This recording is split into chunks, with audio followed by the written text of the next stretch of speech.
तीन केंद्रीय मंत्रियों को चुनावों में उतार दिया और 4 सांसदों को उतार दिया।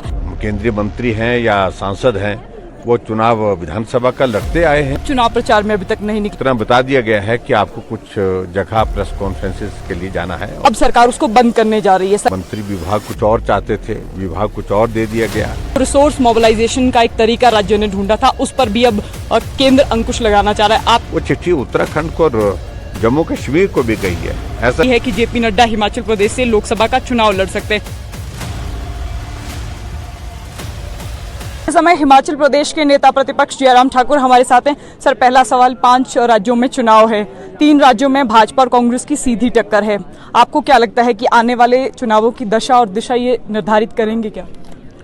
देखिए, निश्चित रूप से चुनाव जिन राज्यों में हैं, ठीक लोकसभा के चुनाव से पहले है, विषय तो बनता है, लेकिन मैं इस बात को कह सकता हूं कि इन चारों राज्यों में भारतीय जनता पार्टी की सरकारें बनने की संभावना बहुत प्रबल है और निश्चित रूप से सरकारें बनेगी। सवाल एक ये भी आ रहा है कि मध्य प्रदेश में आपने 3 केंद्रीय मंत्रियों को चुनावों में उतार दिया और 4 सांसदों को उतार दिया। ऐसे क्या बीजेपी को लग रहा है, क्या स्थिति कमजोर है क्या? देखिए, ये पार्टी की स्ट्रेटजी रहती है, अलग अलग राज्यों में अलग अलग परिस्थितियों के अनुरूप जो है स्ट्रेटजी बनाई जाती है और उसके अनुरूप पार्टी के केंद्रीय नेतृत्व ने तय किया है। और उसमें क्या जो केंद्र के केंद्रीय मंत्री हैं या सांसद हैं, वो चुनाव विधानसभा का लड़ते आए हैं। ऐसी पहली बार नहीं लड़ रहे हैं, पहले भी लड़े हुए हैं।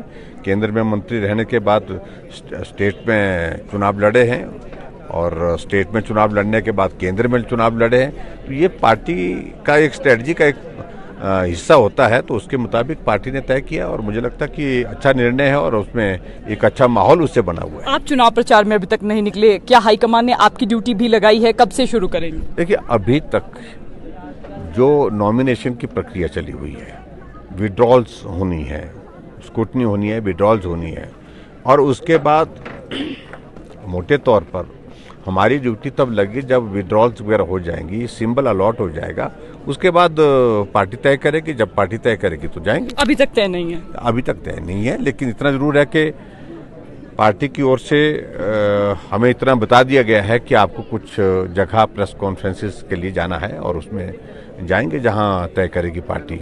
इसके अलावा हिमाचल जो गारंटी वाली इश्यूज हैं, हिमाचल प्रदेश में कांग्रेस ने गारंटी के नाम पर बहुत कुछ बोला था और जो हुआ नहीं है। और 1 साल होने जा रहा सरकार के कार्यकाल का और सरकार कांग्रेस की बनने के बाद उन गारंटी को गंभीरता से नहीं ले रही है और इन सारी बातों को लेकर के दूसरे राज्यों में बात रखने के लिए जाएंगे। हिमाचल प्रदेश में कृषि मंत्री चंद्र कुमार कह रहे हैं कि प्राकृतिक खेती और खुशहाल किसान योजना जो आपकी सरकार ने चलाई थी, उसमें महाभीम को खुश करने के लिए आप लोगों ने गोष्ठियां करवाई, उस पर हजारों और करोड़ों रुपए खर्च किए गए। अब सरकार उसको बंद करने जा रही है। सरकार के इस कदम को आप किस तरह देखते हैं?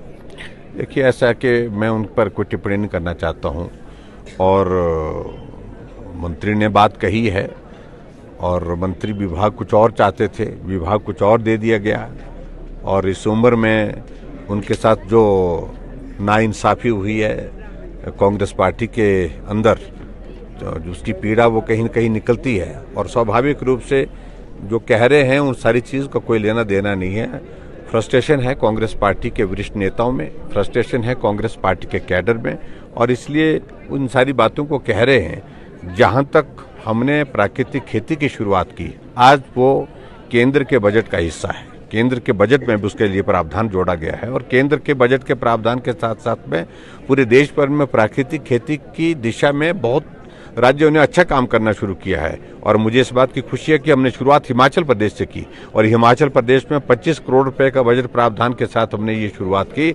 और जो आज की आवश्यकता है, जैविक खेती से हट करके प्राकृतिक खेती की तरफ जाना, ये आज की आवश्यकता है, क्योंकि जिस प्रकार की बीमारियां बहुत सारी चीज़ों के, जो हमारे खाद्यान्न, जो भी हम सब्जियां, जो भी हम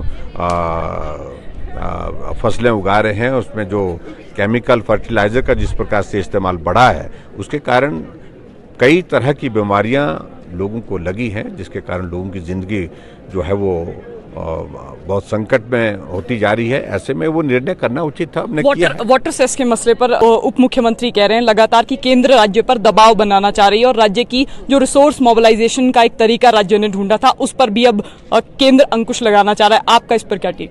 नहीं, मुझे बताइए, एक